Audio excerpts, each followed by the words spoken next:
नमस्कार, मैं डॉक्टर रवि राय आप सभी दर्शकों का हार्दिक स्वागत करता हूं। प्रिय दर्शकों, आज हम चर्चा करने वाले हैं जन्म कुंडली में निर्मित होने वाले ग्रहण योग के बारे में, जो कि चंद्रमा और राहु से बनता है। पूर्व में हम सूर्य राहु और सूर्य केतु के ग्रहण योग के बारे में चर्चा कर चुके हैं और आज चंद्रमा राहु।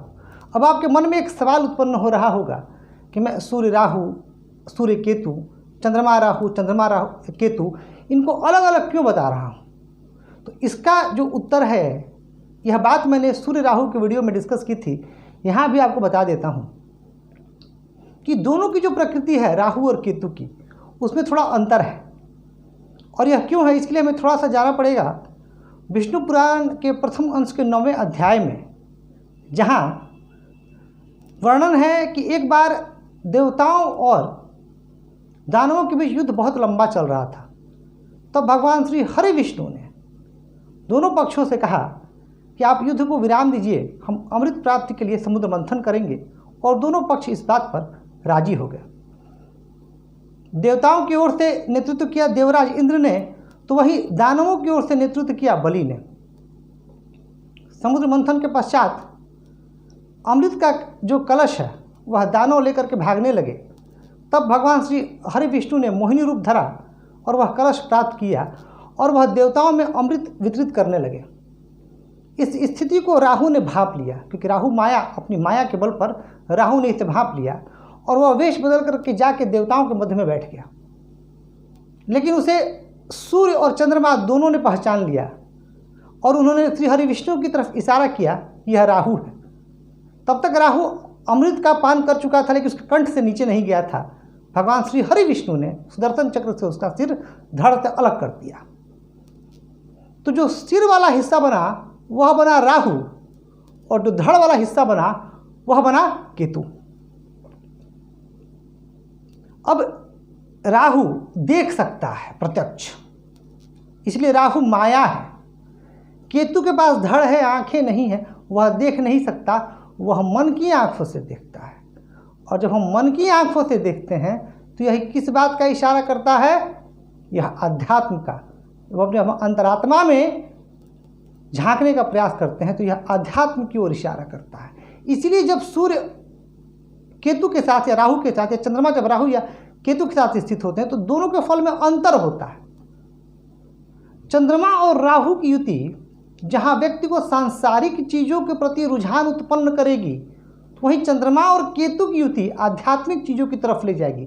चंद्रमा केतु का जब वीडियो बनाऊंगा तब उसमें उसके बारे में डिटेल में बात करूंगा।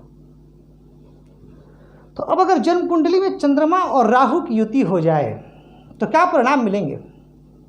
देखिए, चंद्रमा है क्या? चंद्रमा मन का कारक, चंद्रमा हमारी भावनाओं का कारक, चंद्रमा हमारे इमोशंस का कारक।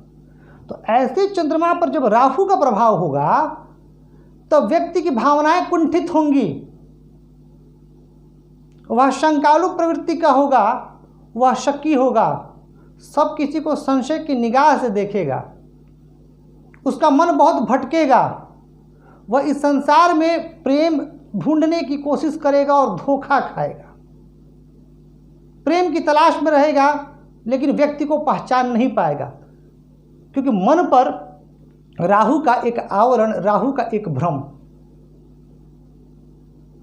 चंद्रमा को माता का कारक माना गया है, तो जिनकी जन्म कुंडली में चंद्रमा और राहु की युति होती है और उन पर शुभ प्रभाव ना हो, तब ऐसे व्यक्तियों के संबंध अपने माता जी से भी बहुत खराब हो जाते हैं।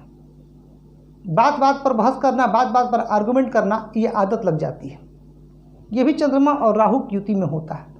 वस्तुतः चंद्रमा और राहु की जो युति है यह अच्छी युति नहीं मानी जाती है और इसका प्रभाव बहुत नकारात्मक होता है। अगर जन्म कुंडली में चंद्रमा और राहु की युति हो और उन पर और भी ग्रहों का प्रभाव हो, पाप ग्रहों का, जैसे शनि का, मंगल का, तब व्यक्ति अवसाद में, डिप्रेशन में चले जाते हैं और कई लोग सुसाइड करने की भी कोशिश करते हैं। अब आपको मेरी बातों को सुनकर के थोड़ा बुरा भी लग रहा होगा कि मैं ये क्या कह रहा हूँ, पर जो सत्य है वह कह रहा हूँ। लेकिन इसके अलावा एक सत्य और भी है। जिससे आज आप वाकिफ होंगे। और वह सत्य यह है कि चंद्रमा और राहु कई बार बहुत अच्छी स्थिति भी प्रदान करते हैं। क्यों करते हैं, इसके पीछे कारण क्या है? जन्म कुंडली में चंद्रमा और राहु का जो ग्रहण योग है वह कैसे काम करता है, कितने प्रकार से बनता है? अब यदि सिर्फ तुला लग्न की ही जन्म कुंडली है, अब इस तुला लग्न की जन्म कुंडली में चंद्रमा और राहु की युति 12 प्रकार से बन सकती है। तो कितने लग्न हुए? 12 लग्न होते हैं, तो 12 × 12 144। तो जो ग्रहण योग चंद्रमा और राहु के साथ बनेगा उसके बनने की संभावना 144 तरीकों से होगी और उन सबका फल अलग अलग होगा। जैसे अगर यहाँ जो मैंने इतने सारे जगह लिखे हैं वो आपको समझाने के लिए ही लिखा है। सिर्फ इसी तुला लग्न में जितने भाव हैं ना, उन सब भावों में प्रभाव अलग अलग होगा। हाँ, पर एक जो बेसिक प्रभाव होता है, जो मैंने अभी आपको कुछ देर पहले बताया, क्यों बताया? कारकत्व के आधार पर चंद्रमा जिन चीज़ों के कारक होते हैं और राहु जिन चीज़ों के कारक होते हैं, उसके आधार पर ये कुछ बेसिक फल है जो व्यक्ति को मिलते हैं। लेकिन कई बार चंद्रमा और राहु की युति व्यक्ति को बहुत ऊंचा भी उठा देती है। यह युति कई बार व्यक्ति को मान सम्मान का अधिकारी भी बना देती है और व्यक्ति के कार्यों का यश मिलता है और वह समाज में प्रतिष्ठित होता है। जैसे एक उदाहरण दे देता हूं आपको। तुला लग्न की ही जन्म कुंडली में कर्क राशि पर महात्मा गांधी जी की कुंडली में चंद्रमा और राहु की युति है। अब कर्क राशि पर यह युति अच्छा फल देती है। क्यों? क्योंकि कर्क राशि पर चंद्रमा बलवान होते हैं और कर्क राशि पर राहु भी अच्छी स्थिति में होते हैं और दशम भाव में भी राहु बलवान होते हैं। तो जहां राहु और चंद्रमा दोनों बलवान हैं, वहां पर उस व्यक्ति को जिस भाव में यह योग बनेगा, उस भाव से संबंधित एक तड़प पैदा हो जाएगी, उस भाव से संबंधित एक जुनून पैदा हो जाएगा। महात्मा गांधी जी बराबर कर्म में रत रहा करते थे, वो कर्म में बड़ा विश्वास रखते थे। यह कर्म का भाव है, दशम भाव। यह युति चंद्रमा और राहु की युति कर्क राशि पे, वृषभ राशि पर भी कुछ हद तक, वृषभ राशि पर, तुला राशि में कुछ सकारात्मक प्रभाव भी दे जाती है। तो वहीं अगर यह युति वृश्चिक राशि में बनेगी तब स्थिति बहुत खतरनाक होगा। क्यों होगा? सुनिए। वृश्चिक राशि में चंद्रमा नीच के होते हैं और यह मंगल की राशि है और वृश्चिक राशि में राहु भी प्रसन्न नहीं रहते हैं। वृश्चिक क्योंकि मंगल की राशि है। तो जब वृश्चिक राशि में ये दोनों ग्रह होंगे तब ये दोनों ग्रह पीड़ित होंगे और जब यह दोनों ग्रह पीड़ित होंगे तो व्यक्ति के जीवन में समस्याएं ज़्यादा दृष्टिगोचर होंगी। अगर यह युति कुंभ राशि में हो, खास करके छठे भाव में, कुंभ राशि में हो छठे भाव में, यानी ये स्थिति बनेगी कहाँ? कन्या लग्न की जन्म कुंडली में, और चंद्रमा राहु पर और भी पाप ग्रहों का प्रभाव हो गया, तब ऐसा व्यक्ति खुद को धरती का बोझ समझने लगते हैं, जो कि गलत है। मैंने ऐसे व्यक्ति को यह भी कहते सुना है कि उनका जीवन व्यर्थ है, उनका जीवन निरर्थक है। क्यों ऐसा? क्योंकि शनि की राशि पर चंद्रमा उदासीन हो जाते हैं, खासकर कुंभ और मकर पर। व्यक्ति के नेचर में गंभीरता आ जाती है, थोड़ा सा जीवन में निरस्ता आ जाता है, एक्साइटमेंट की कमी रहती है, वो जिंदगी को खुल के नहीं जीता। जिस जिंदा दिली के साथ जिंदगी को जीना चाहिए, उस जिंदा दिली के साथ वो नहीं जी पाते। तो ये डिपेंड करेगा, जब हम ग्रहण योग के बारे में बात कर रहे हैं, चंद्रमा और राहु के ग्रहण योग के बारे में, तो यह इस फैक्टर पर डिपेंड करेगा कि यह ग्रहण योग किस राशि में बन रहा है, किस लग्न में बन रहा है और कहाँ बन रहा है। अब जैसे लाभ भाव में ग्रहण योग बनेगा, खैर यहाँ तो सिंह राशि है, सिंह राशि पर ग्रहण योग अच्छा फल नहीं देता चंद्रमा राहु का, क्योंकि राहु सिंह राशि पर अपनी शत्रु राशि में होते हैं, और अगर चंद्रमा डिग्री वाइज कमज़ोर हुए तब वहाँ पर प्रॉब्लम आएगी। परंतु लाभ भाव में अन्य राशियाँ जैसे मीन राशि में हो, कर्क राशि में हो, वृषभ राशि में हो, अगर लाभ भाव में ये युति बनती है तो ऐसे व्यक्ति के जीवन में लाभ के कई प्रसंग भी आते हैं और वो अपने उद्योग धंधों से लाभ भी कमाता है।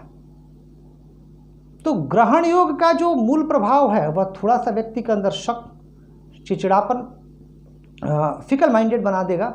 जो डिसीजन लेने की क्षमता होती है वह क्षमता उतनी अच्छी नहीं हो पाएगी। लेकिन कई मामलों में ये व्यक्ति के जीवन स्तर को सुधारने का भी काम करते हैं। अच्छा, ग्रहण योग के विषय में एक और बात आपको जाननी चाहिए कि आपको यह भी देखना चाहिए कि चंद्रमा और राहु जब ग्रहण योग बन रहा है तब उन दोनों के बीच डिग्री का फासला कितना है, क्योंकि अगर डिग्री का अंतर ज़्यादा हुआ तब ग्रहण योग बहुत बुरा प्रभाव नहीं दे पाएगा। जैसे मान लेते हैं कि चंद्रमा हो 28 डिग्री पे, 27 डिग्री पे, और राहु हो 1, 2 या 3 डिग्री पर, यानी डिग्री के बीच अंतर बहुत ज़्यादा हो, तब यह ग्रहण योग बहुत नुकसान नहीं कर पाएगा। तब यदि आज से आपसे कोई कहे कि आपको ग्रहण योग है और यह ग्रहण योग आपकी ज़िंदगी को बर्बाद कर देगा, तो आप एक ही प्रश्न पूछिएगा उस व्यक्ति से कि कैसे कह दिया आपने, बिना जन्म कुंडली देखे, बिना परिस्थितियां देखे, बिना डिग्री देखे। तो इन सारी परिस्थितियों के बाद हम देखेंगे कि ग्रहण योग आप पर कैसा प्रभाव दे रहा है। तो अब हम आ जाते हैं उपाय पर, क्योंकि जब अगर जन्म कुंडली में ग्रहण योग बनेगा तो जो मैंने क्या कहा था, कारकत्व से संबंधित कुछ नकारात्मकताएं तो अवश्य उपस्थित होंगी। उसको कैसे दूर करें? तो चंद्रमा को कैसे बलि किया जाता है? चंद्रमा को मजबूत करने का उपाय क्या है? अपनी माता जी की खूब सेवा कीजिए, और यदि माता जी या फिर माता समान किसी स्त्री की खूब सेवा कीजिए। दूसरी बात, भगवान शिव के मंत्र ओम नमः शिवाय बहुत चमत्कारी मंत्र है, सांसारिक मंत्र है, और इस मंत्र की 5 माला आप जप करें। और राहु को ठीक करने के लिए दुर्गा माँ की शरण में जाइए, दुर्गा सप्तशती के प्रथम अध्याय का पाठ करें, और साथ ही आप ओम नमो भगवते वासुदेवाय इस मंत्र की 1 माला का जाप करें। यदि आप 6 से 8 महीना मेरी बात मान करके रेगुलरली इस सारे उपायों को करते हैं तो आप पाएंगे कि आपकी डिसीजन मेकिंग क्षमता अच्छी हो रही है, आपकी एकाग्रता बढ़ रही है, आप किसी विषय पर फोकस कर पा रहे हैं, और आपका मान सम्मान भी बढ़ रहा है, और आपके जीवन में खुशियाँ आ रही हैं। तो प्रिय दर्शकों, ये था आज का विषय चंद्र और राहु का ग्रहण योग, जहां हमने बात की कि सिर्फ हमें एक एंगल से नहीं सोचना है, हमें सारे परम्यूटेशंस एंड कॉम्बिनेशंस को ध्यान में रख कर ही जज करना है कि ग्रहण योग हमें किस प्रकार से हम पर प्रभावी हो रहा है और हमें कैसा फल दे रहा है। आशा करता हूं कि यह वीडियो पसंद आ रहा है आपको, यह कार्यक्रम पसंद आ रहा है, और चैनल को लाइक करें, सब्सक्राइब करें और शेयर करके हमें अपना प्यार और स्नेह अवश्य दें। आज के बस इतना ही, धन्यवाद।